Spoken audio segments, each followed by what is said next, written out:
Today with me I have Pawel, who is our expert and programmer in the Python coding language. And me, myself, my name is Greg. I am the global manager at Coders Lab. Now, just please allow me a couple of more minutes to present the Coders Lab IT Academy to you.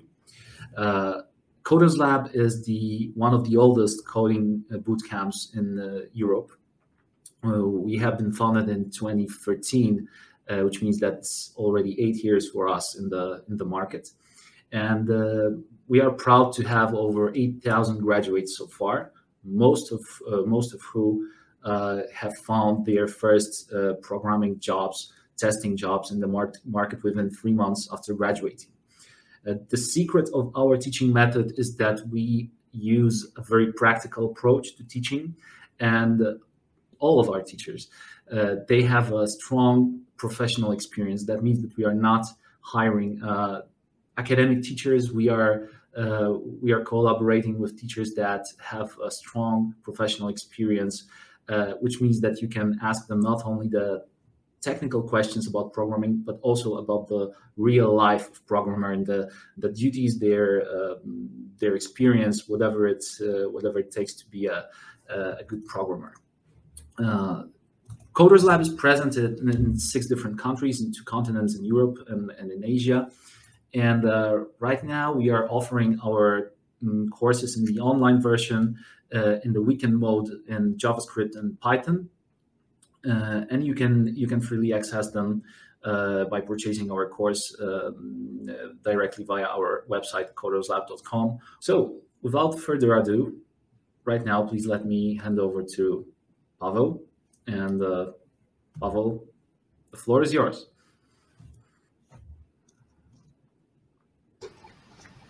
Okay, I hope my mic is on. My name is Pawel, and I'm a teacher, mentor at Coders Lab here in Poland.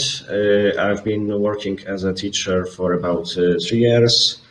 Before that, I was working as a Python developer in Nokia and then a couple of other companies. I was studying automation and robotics at Wrocław University of Technology, and now let's get to coding. Today I prepared a webinar about making a game in Python. It's going to be a Dungeons and Dragons style of game where you have situations, you need to perform some decisions that will lead you to another situations, and so on and so on. We will start with a very basic engine, the core of every RPG game that keeps track of who you are, what you have, what you can do. And then we will expand it a little to work with some interesting features like skill levels and some other conditions and side effects of the decision that the player can make. All right, so if you have any questions, please ask them in the chat. Right now you should see my Visual Studio Code window, and I will also need another one where I will show you the preview of what we are actually making. So, as you can see, we are starting with an empty folder. Everything we need right now is just a Python program and Django package installed. Python is, of course, the language, and when I mean it's installed, I mean the interpreter of that language is already in my system. And Django is just a web development framework that lets you create very complex websites very, very fast.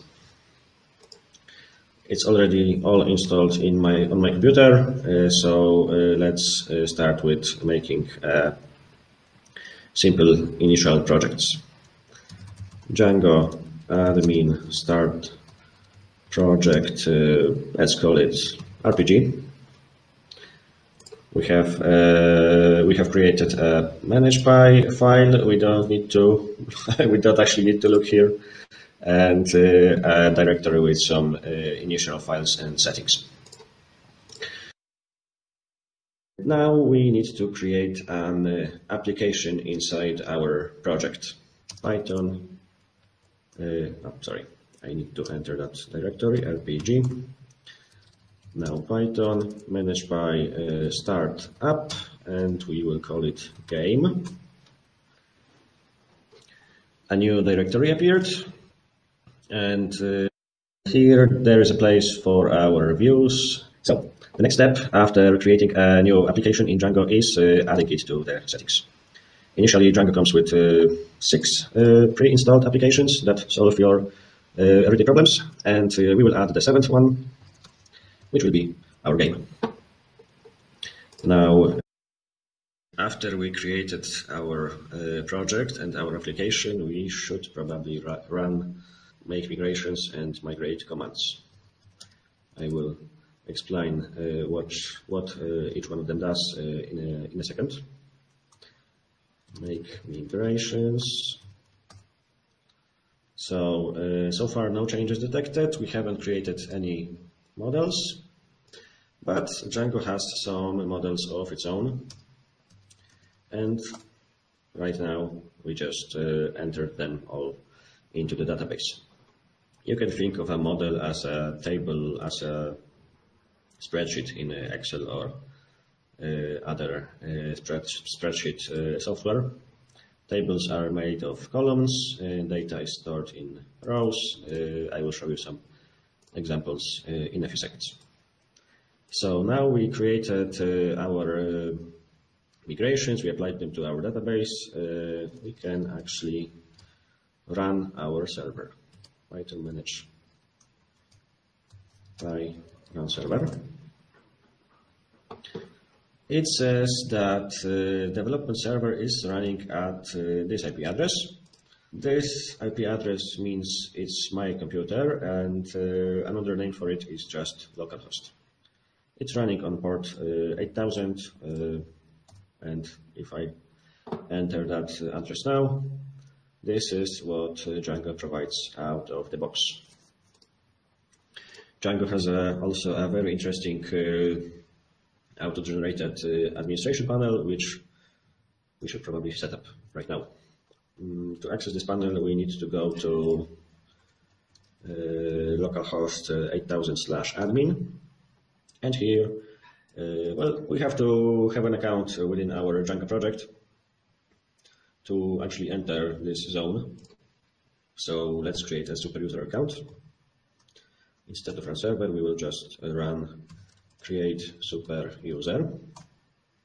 And the terminal is asking me for some details. I will use the default username, no email address, and my short and simple password. If I now run server again, I can use exactly this data to enter. Right now, I can take a look at my users. There is just one. We will not go into groups today, but this model is already there. It's provided by Django out of the box. If we need to group users into well groups, then this is the way to go. All right, we should probably start with making some login page and register pages. So our clients, our gamers can actually enter their username, their password, and create an account in our game. We will start by going to the view spy file, and we will import a view base class from Django views import view. Our login view is going to be called, well, just that, login view, inherits from view base class. It should also have get and post methods. Now, what are methods? Methods are explanation of what the browser wants to do on our server. If the method is get, then it means the browser is simply asking for some content from our server. If the method is post, it usually means that that a form has been sent and the request contains some additional data. So let's code the get method first. Now what you see here is a class. Classes in Python are used to create, you can think of it as your own data types. In this case, it's more like a definition of behavior. We are going to group some actions, let's call it interactions into classes. So everything related to signing in will be in login view, and everything related to creating an account is going to be in a class register view. Right now, the get method here is easy. We will just return some HTML. Now, get, post, and other methods need to accept self because, well, this is Python, and that's how classes work. But Django will also provide us with another argument, request, which is going to contain all the details about the request that was made. Which browser was it? What cookies it had? What the browser expects, and other informations like that. Now, the render function is built into Django. This is a function that accepts requests. The second argument is the name of the HTML file. We will create it in just a few moments, but when it's done, it will be in the templates directory, then in another directory called game, and then it's going to be login HTML file. Now, this is all we need to just display the login form in the view spy. Now, let's route it to an address. We are going to show that form at this path, and this path will lead to our login view in the view spy. As view, this is required when we create views as classes and not as functions. You can also create a view that is a function that accepts at least one argument. You request one, then you don't need to put this here. Now, one missing thing is the import of this class. If we leave it like that, Django will not know where this login view is. Where should we look for it? So let's fix that.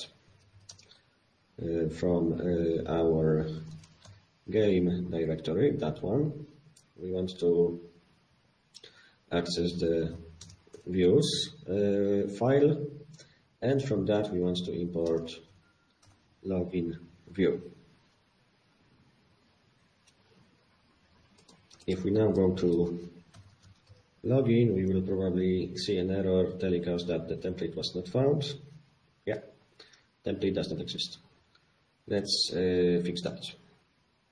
In our game, we are going to create a new folder. It's going to be called templates. Name is important here because Django assumes it's templates, lower t. Then we will create another folder inside.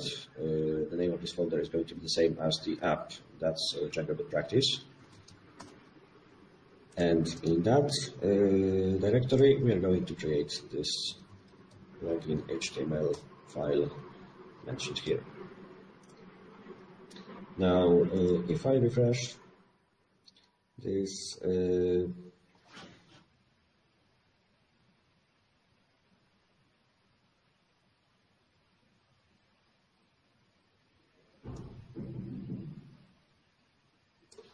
now I think I'm missing something very, very obvious here. No, yeah. That's it. When I started my server, I didn't have this template directory here. So when Django took a look at my folders files, it assumed that the game application has no templates, and it never bothered to check game application again. So now that it knows that the game has templates directory, it will look for HTML files here. So what you are looking at now is an HTML file. Every website you see using your Firefox, Chrome and other browser was made with this engine.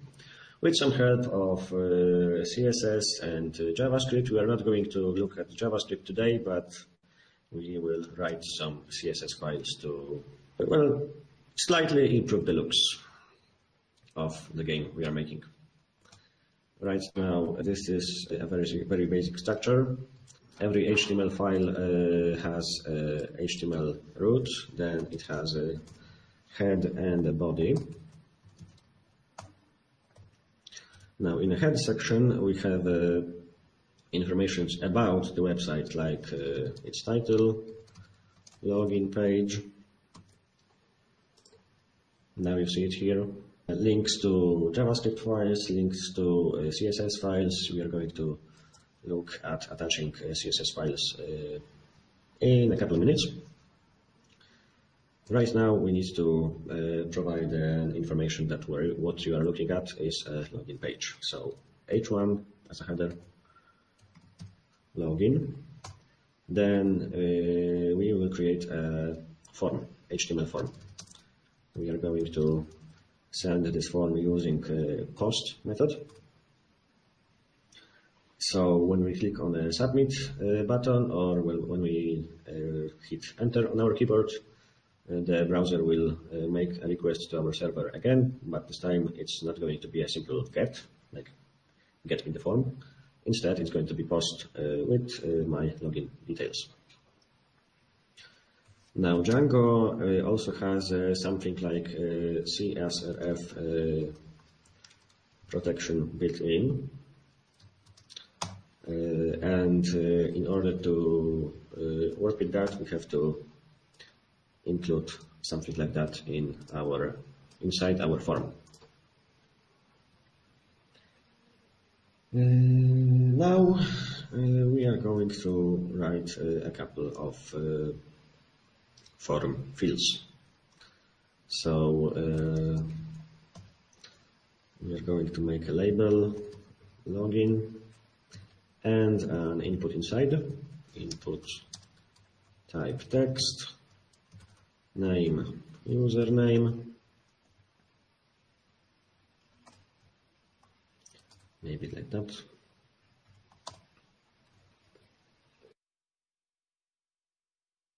Another one is going to be the password field.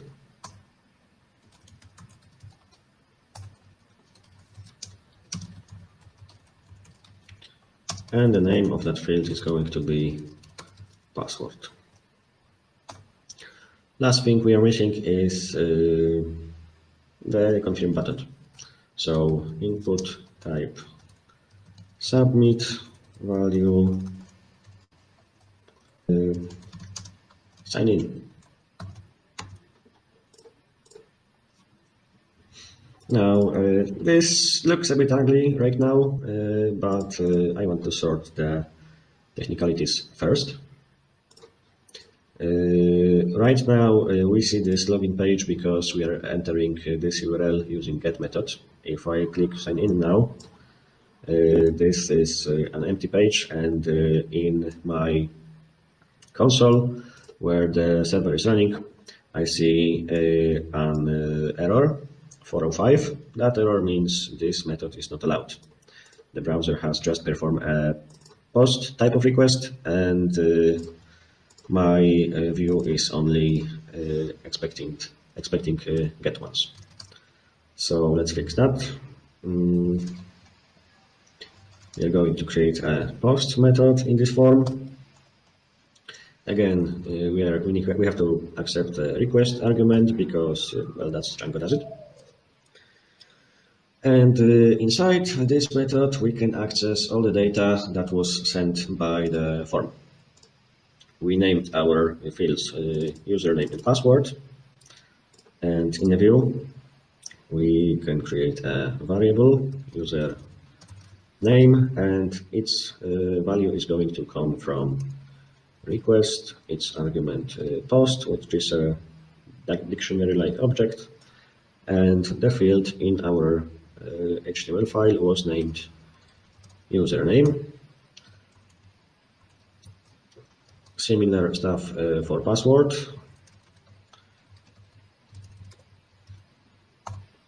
And for a couple of minutes, we will going to just return username plus spacebar plus password. Let's see what happens. I'm going to enter this address again. This is my username, and here I'm going to type this is my password.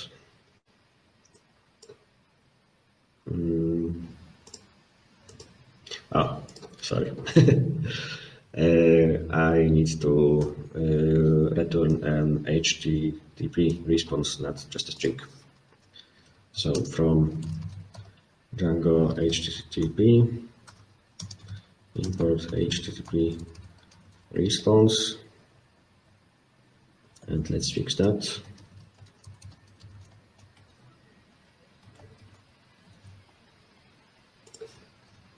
Now, if I do that again, this is my username, and here this is my password.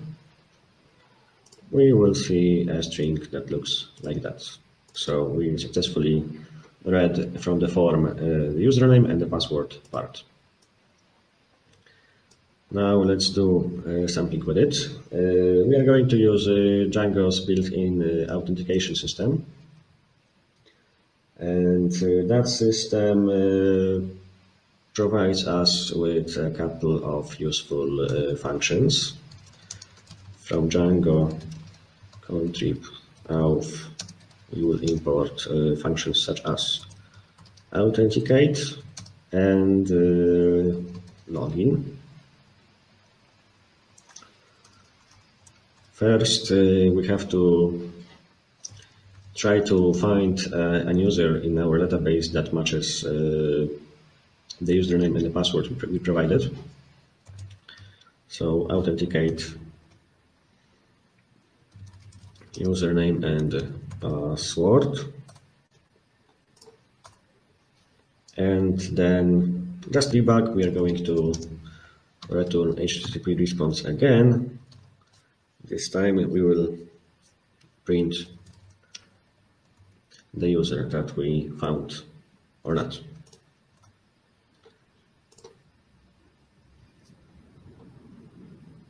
Sorry, that was meant to be password equals password.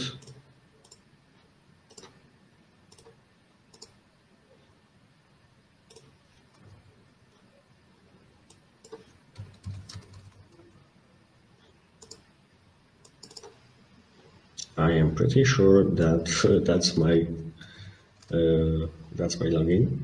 We are reading password from this field. Ah, we are missing that thing.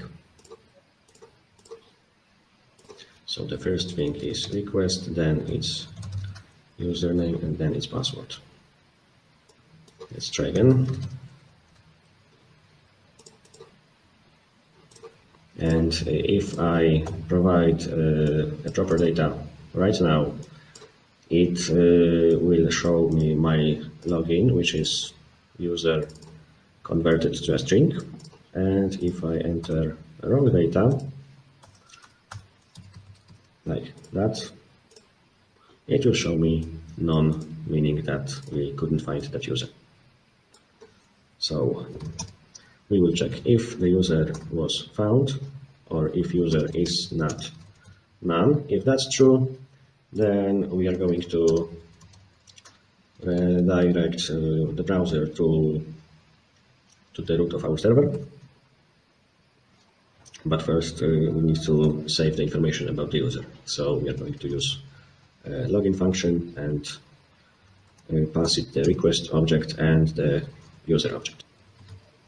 If that's not true, then we are going to return the form again. This time we will provide a third argument with a comment key, which will read as wrong data. Just that.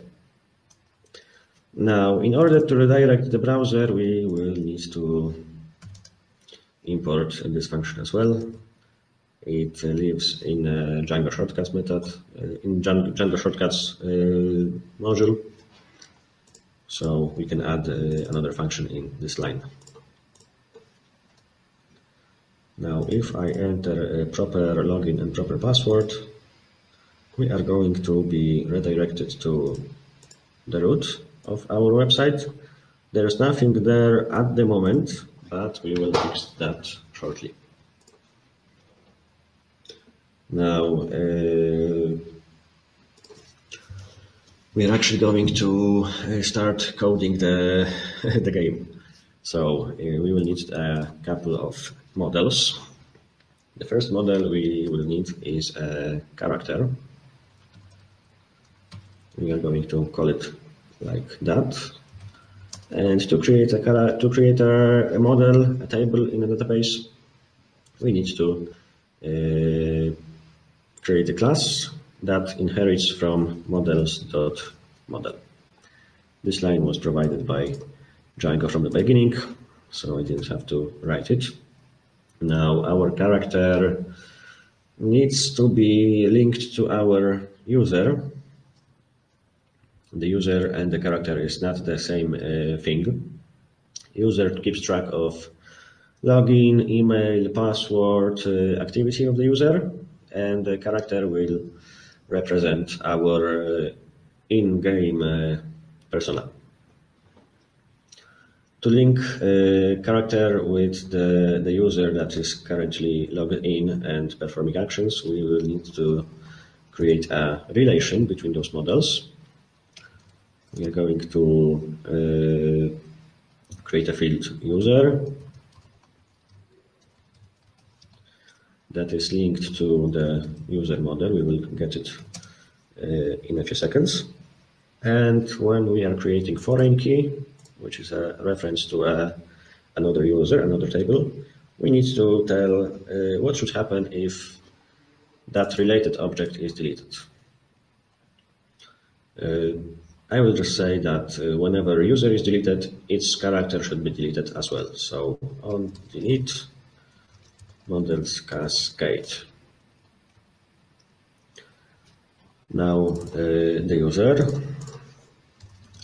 from Django contrib auth import get user model, and we will use this function to get this class user get user model.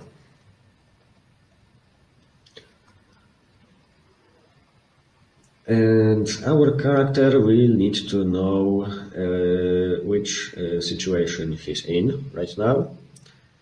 And that's how RPG games usually work. So we will have to create another model to represent a situation in game. So let's create a situation class inheriting from models.model again. The situation has its description. It's going to be maybe let's create a car field with maximum length of 255. And then our character will have to know that the situation he's in is a row in this table. So again, we are creating a foreign key relation. Models foreign key situation. Whenever a situation is deleted, we want to delete the character that was in that situation. Maybe it's not optimal for real games, but we will stick with it for now because it's the easiest one. Cascade.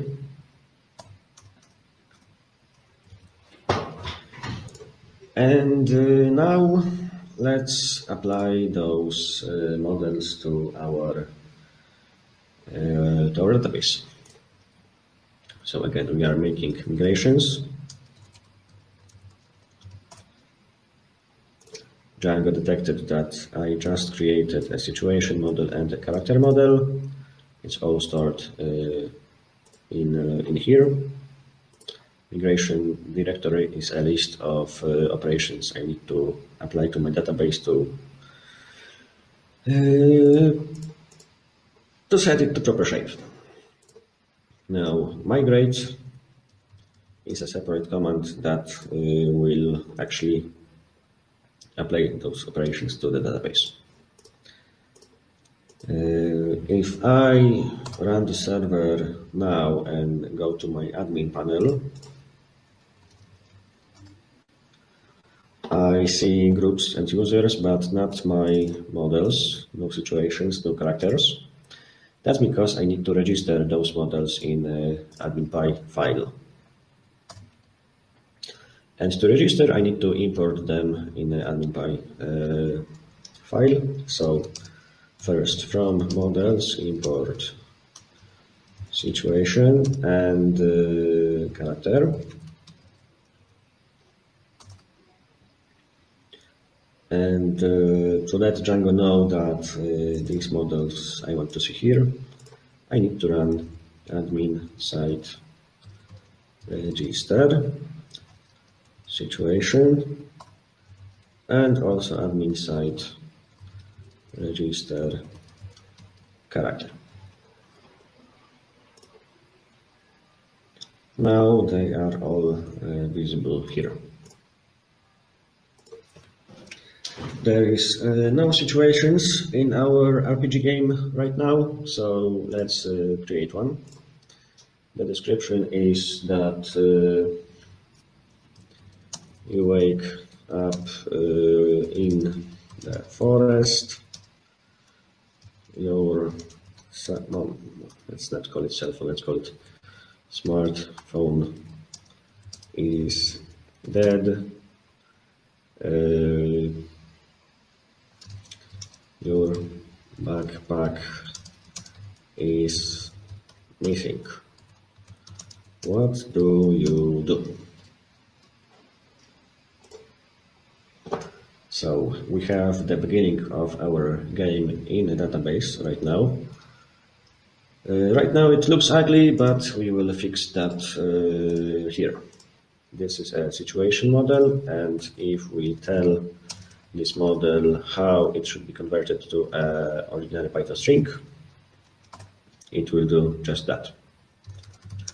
So let's just return the description.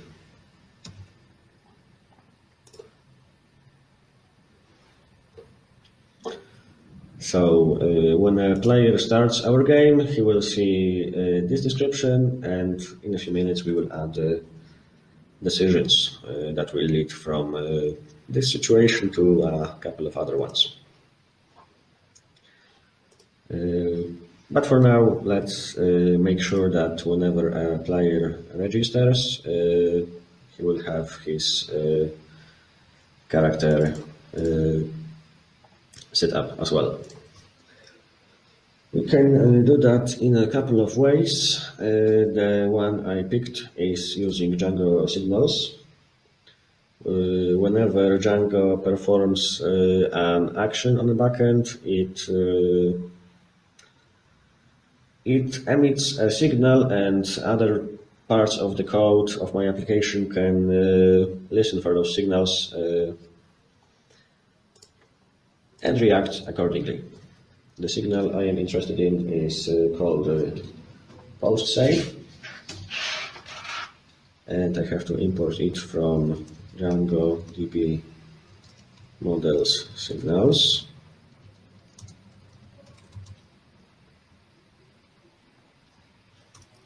Now, below the character model, I have to connect it to a function that I want to run every time a user is created.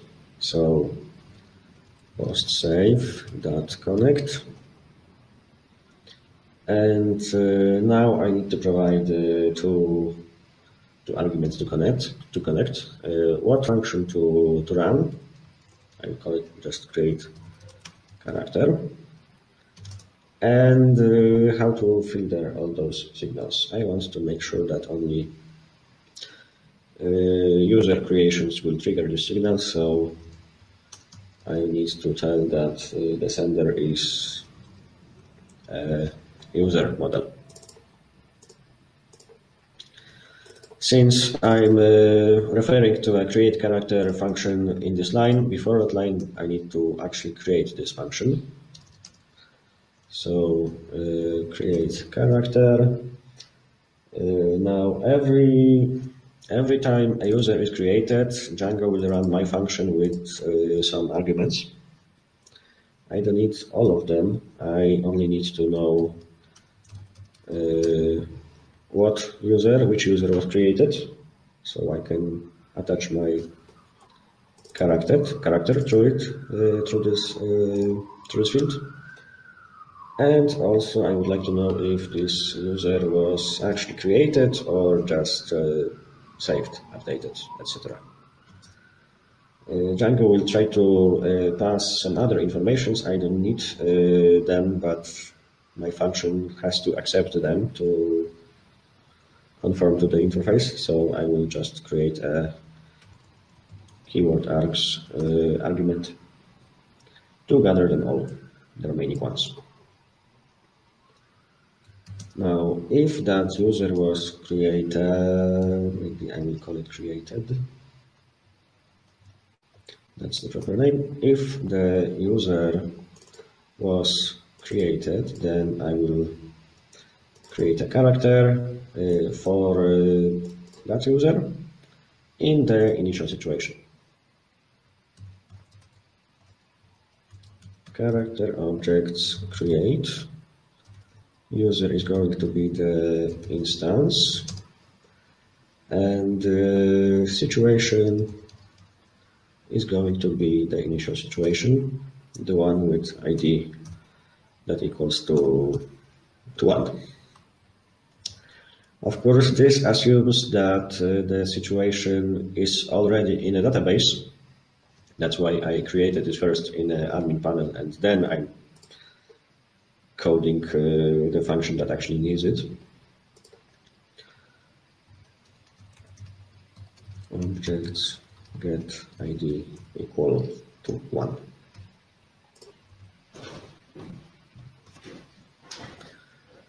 All right, let's see. I have created a user before that should have no character. There is no characters, but if I add user right now, his name is going to be test player, and his password is going to be test password, and again test password.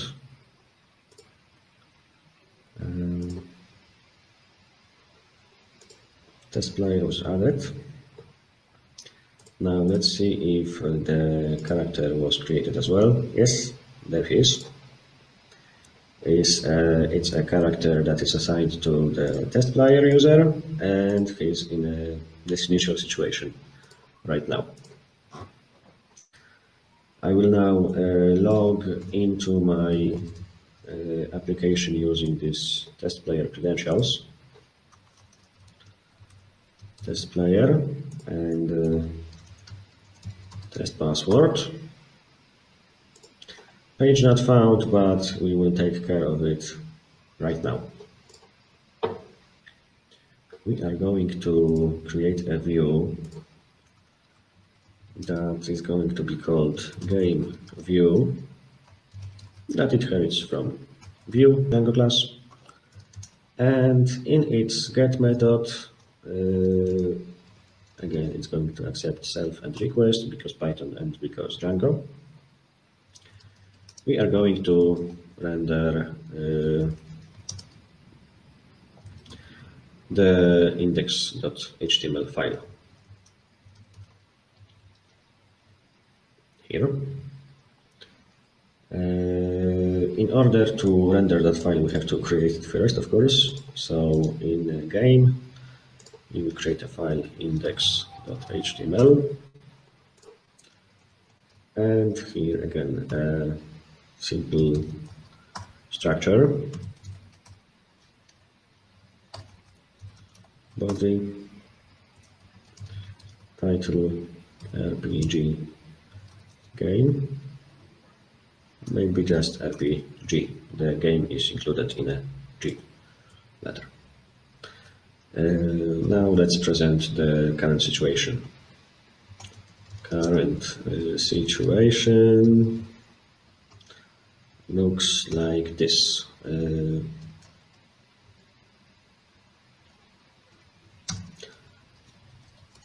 We are referring to the user. Now we will try to access his her or her character, and then the situation. Now it will not work just now because there is no such field as character on the Django user model, but if we specify related name here, then we will be able to access it. Actually, we are going to access all characters that this user has. That might be useful if we want to create more characters than one for testing purposes, or because you want to evolve this game in that direction. But I think I will stick to accessing one. So let's change related name to characters.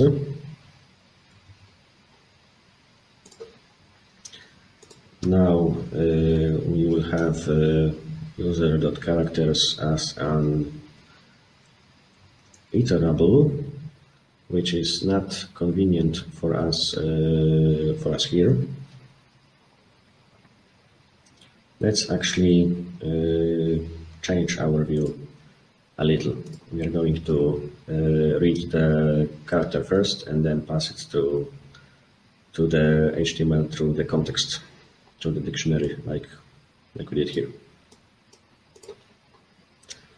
So in this views.py folder, we will need the character model from models.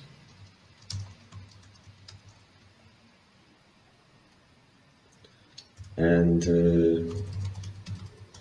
we need to read the character that is currently assigned to our user. So character objects get. If we ever want to have more characters per user, we'll need to fix this line, but right now I will just assume that we have one character per every user. So give me character that is assigned to request user, and then we will pass this character through the context dictionary.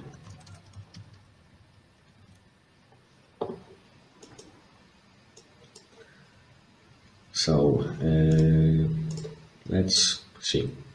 We will not access the user directly. We will access the character variable. The character is going to be the object of this class. So to display the actual situation and the details of the character, we need to reference the situation column. So initially, this is how the index.html will look like. It's not going to present any decisions yet that can be made, just the situation.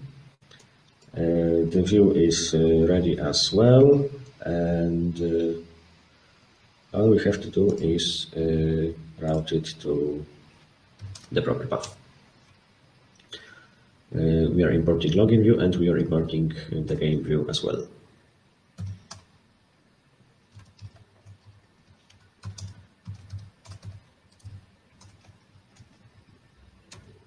Here.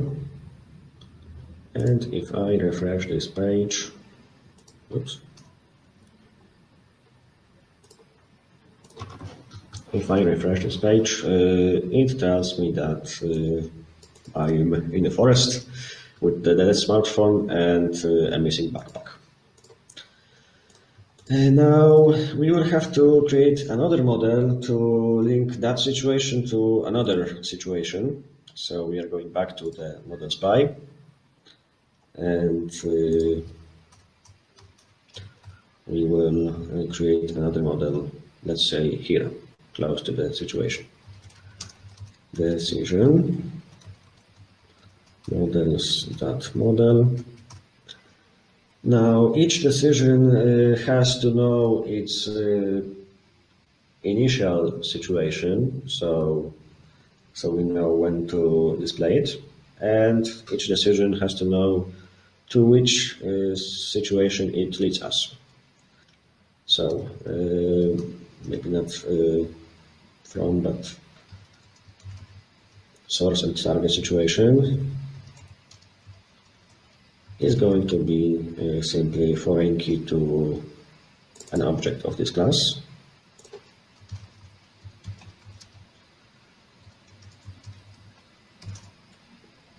And again, whenever a situation is deleted, we want to delete the decision as well. So on delete models cascade. Target situation is going to be again foreign key to the situation class, and again on delete models cascade. But Django won't let us leave it like that, because whenever there is a connection from decision to situation, Django wants to create a connection from situation to decision.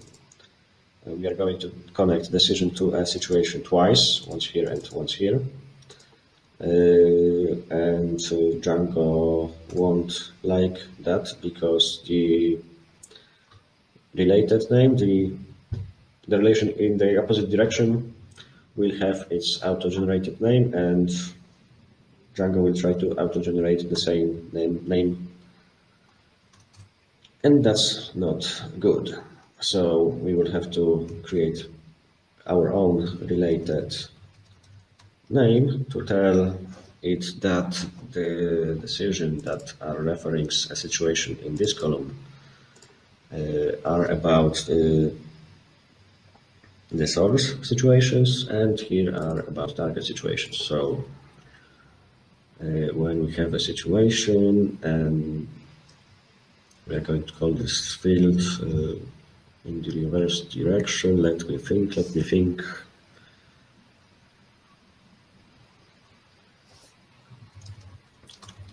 Decisions started by this situation, and here the related name is going to be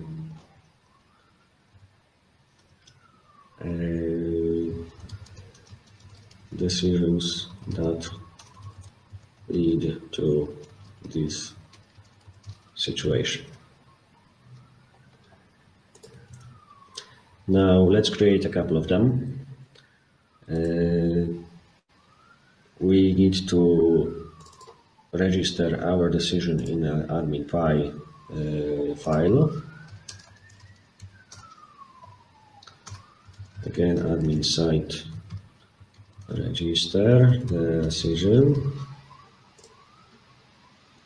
and that is going to, I am authenticated as test player, but test player is not a super user, so I have to log in again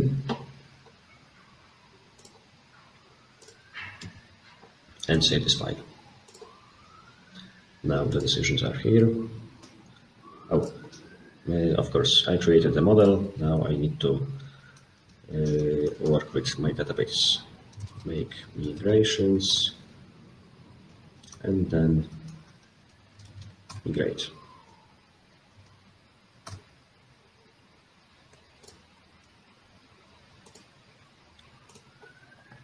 Well, right now I can create a decision that starts from this initial situation and leads me to this same situation. So I should probably create some other situations first.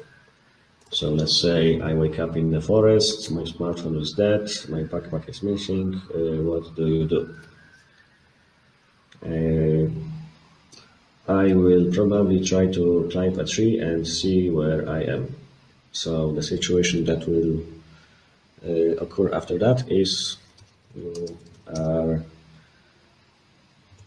stuck high in a tree and don't know how to climb down. What do you do? Now there are two situations. I can now create a decision that will lead me from one to the other. I start here, I end here. What I'm missing here is the description of my decision, so let's alter my model first. The description is going to be models car field with maximum length of 255. Again, since it's a change to models, I need to inform my database about it. Now, I am adding a column to a model that was already in a database. This means this table potentially has some rows, and I just added a field without any default value. So I think I will choose option 2 right now. Let me add the default in model spy and say that the default is missing description. So if I ever see missing description in my admin panel, I will see that I have to fix that. Now again, make migrations, migrate, and I will enter this run server. There's my missing description. So this is my initial situation, this is my target situation. What decision has led to that situation? You decide, or maybe not, I decide to climb a tree and see where I am. Save. Now this looks not so good in our Django admin panel, so let's create an str magic method here as well that will display the decision as basically just its description.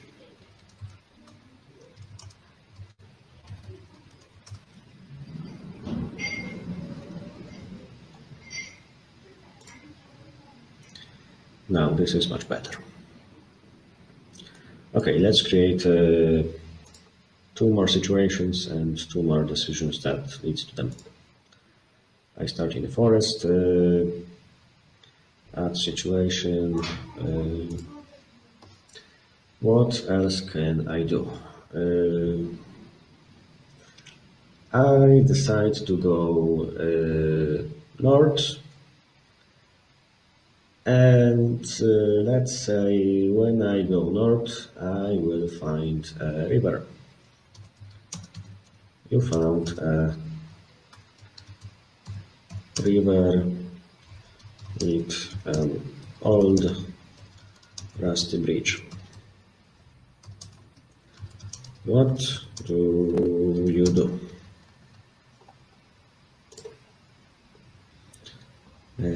Let's not forget to create a decision that led to that.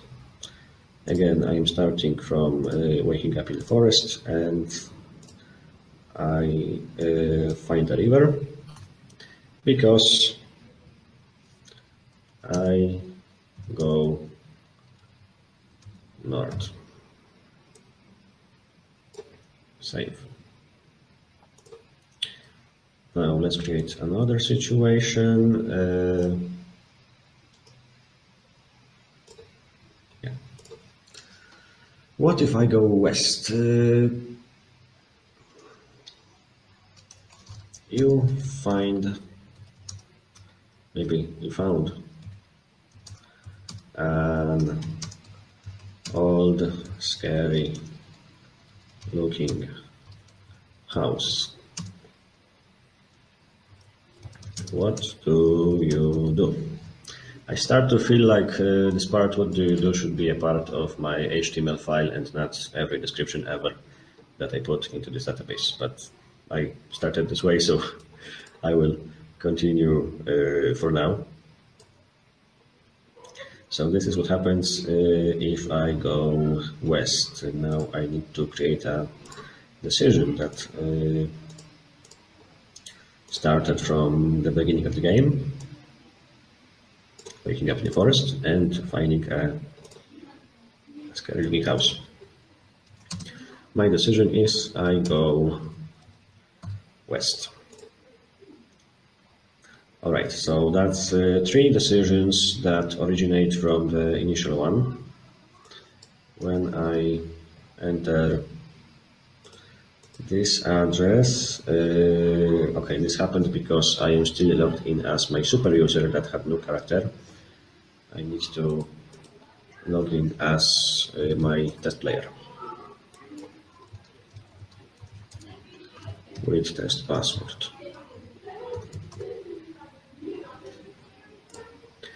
I wake up in the forest, my smartphone is dead, backpack is missing. What do you do? I should display here the list of options or decisions that I can make.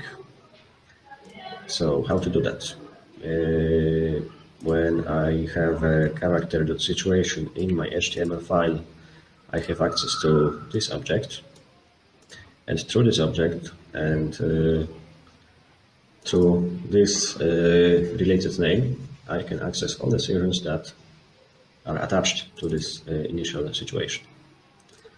So for now, let's just display them on the screen as an ordered list with a simple for loop for decision in character, situation, and this thing.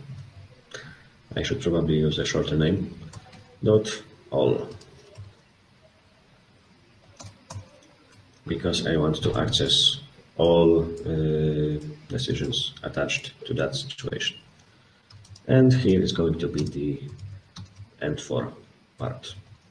Now in LE HTML tag, I will just display the decision.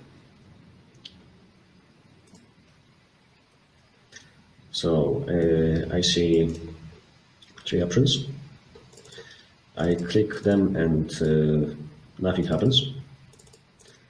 Let's fix that. to let server know that something happened, that the user of our game chose a decision, we will have to create another request from the browser to the server. New requests can be done with forms and also with, well, basically links. Normal links that, well, link every web document to another. I think I will choose the form option. So I will display the decision, then I will create a form that is targeted at this address, perform action, and uses method post to deliver data. Again, since Django uses cross-site request forgery protection, I need to put that token here. And also a hidden field. I don't want to let the user know that this is decision number 1 and this is decision number 2 and this is number 3. So I will use a hidden HTML field.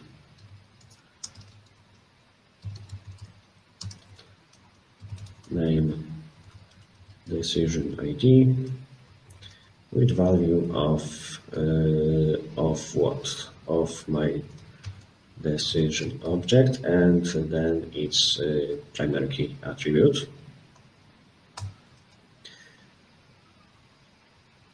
And the other thing missing is the button that will actually send the form. So input type submit with value just go. Let's see what happens. It doesn't look so good. We can fix that with CSS later. Right now I'm more interested in checking if it actually works. For every decision that was stored in the database, a form was created. Hidden Csrf middleware token field was created by Django. This is that piece. Then the hidden field with decision ID with value telling us which decision it is, and then a submit button 3 times because there are 3 decisions starting from this situation. Now, if I click any of them, it won't actually work because I have not coded this part. So let's get to that. In my views, I'm going to create perform action view that inherits from view. This one is only going to have a post method, self and request. And what we have to do here, we have to actually get the character that is currently being used.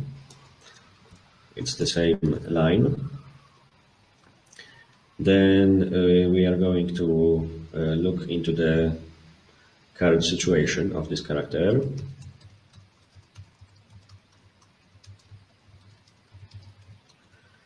Then we are going to list available decision,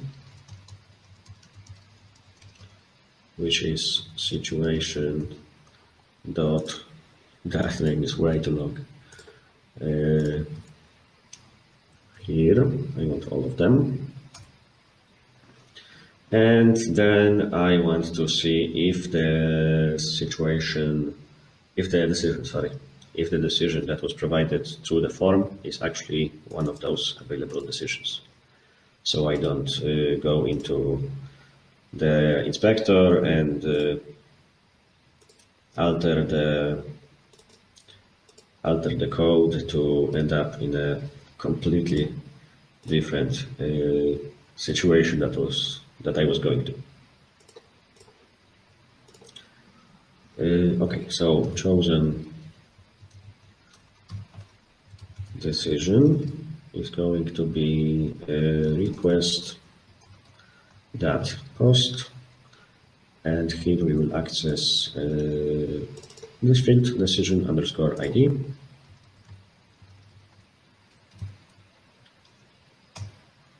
And now we have to find the decision. Okay, let's call it chosen decision ID, because that's just the ID, not the whole object. Chosen decision is going to be available decisions.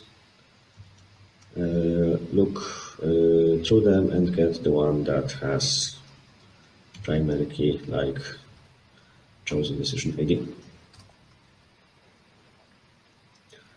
Now this line can work or it can fail, so we will try to run this line. And if such decision does not exist, means we tried to get a decision that was not a part of this set, then we will catch an exception. The exception is going to be the decision dot does not exist. So we need to import the decision model here, and in except tell that if decision does not exist, then well, it was probably a wrong decision. Maybe the player took that decision while we were fiddling with admin panel and deleted it. Maybe the player tried to hack our game through the inspection tool. Anyway, we are going to just redirect the browser to this page again and not perform any action. So we are going to redirect, sorry, not render, redirect to this address.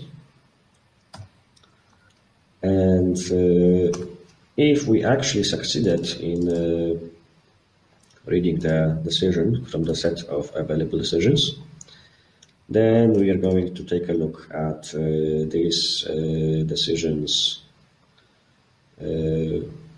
target situation and save it in a character. So the new situation is going to be chosen decisions target situation, and in our character his situation is going to be the new situation that we just found. Now this isn't everything that is needed to save it to the database. We have to actually call character.save to tell database that something in this object has changed, and the database should know it. Now we found new situation, we assigned it, we saved it in the database. Now we should also redirect the browser to this page. Since this is the same line twice, I will just write it outside my try except else block, and here I will just pass. So try to do this. If the decision does not exist, then do nothing and later go here. If you tried and you succeeded, then save the new situation in my character and then visit this address again. So if I go, let's say west, I created a view and I haven't added it to the URL spy. Sorry. So perform action view is going to be assigned to perform action URL.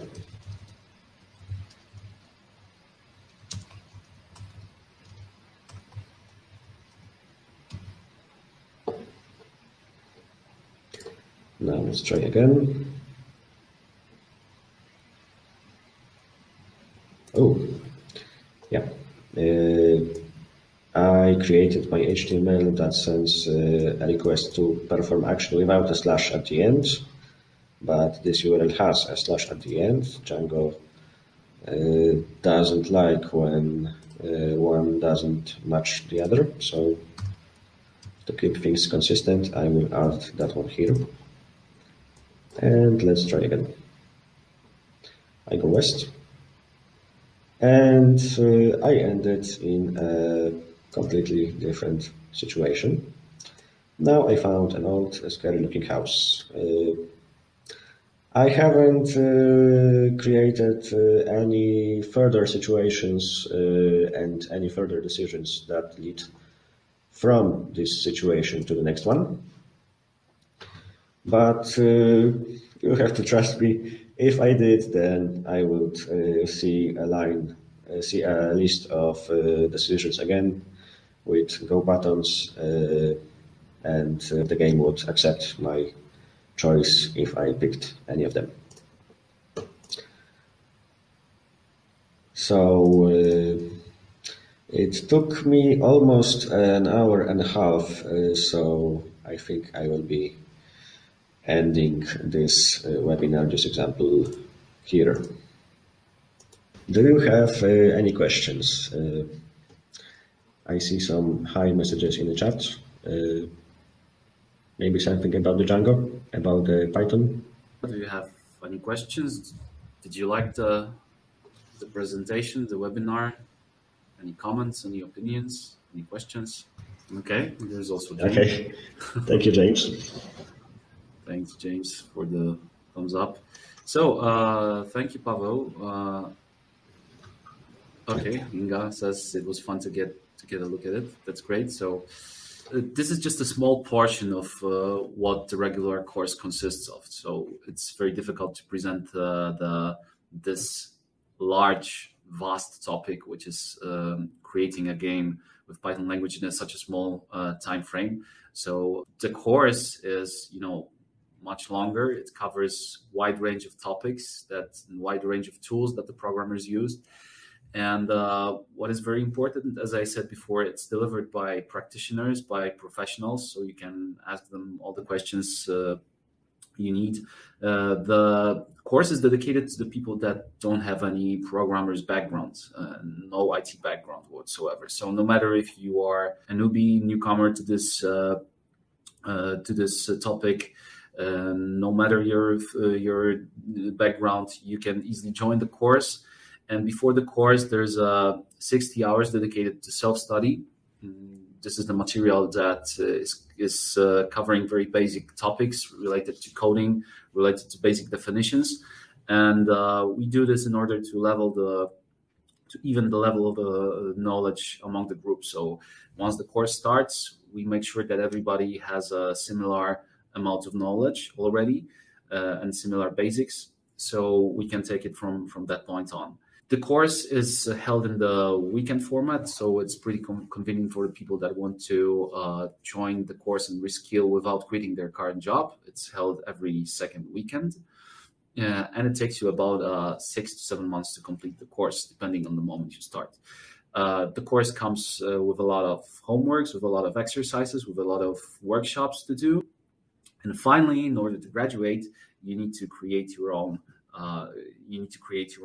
portfolio project, which is practically the proof that you have done your job and that you have learned enough skills to be independent in coding very basic things. So when you leave the course, you are ready to look for a job as a junior coder, junior programmer. And as I said, our graduates have very good results in terms of looking for their first programming jobs in the IT market. And this is because of our learning method, but this is also because the course program is very much aligned with what the employers are expecting, with what the employers are looking for out there in the labor market. So if you're thinking about joining the IT industry that is very promising in terms of personal development, in terms of technological development and also in terms of salaries, of course, then I think Coders Lab is the place that is worth thinking about, because we offer you a ready-made shortcut to joining this industry. And like Pawel said himself, he's not a graduate. He has not went through all this long path of traditional education, even though he's a very good specialist, a senior specialist in the Python language, the Python technology. So if this is the path that you think you could also be interested in, check out our websites, check out our materials that we have there. You can download the handbooks, you can download the webinars, and good luck in your professional careers. So one more time, thank you very much, Inga. Thank you, all the other participants. Thank you very much, Pawel, for joining us and for your today's delivery. And have a successful professional career. All the best. Thank you.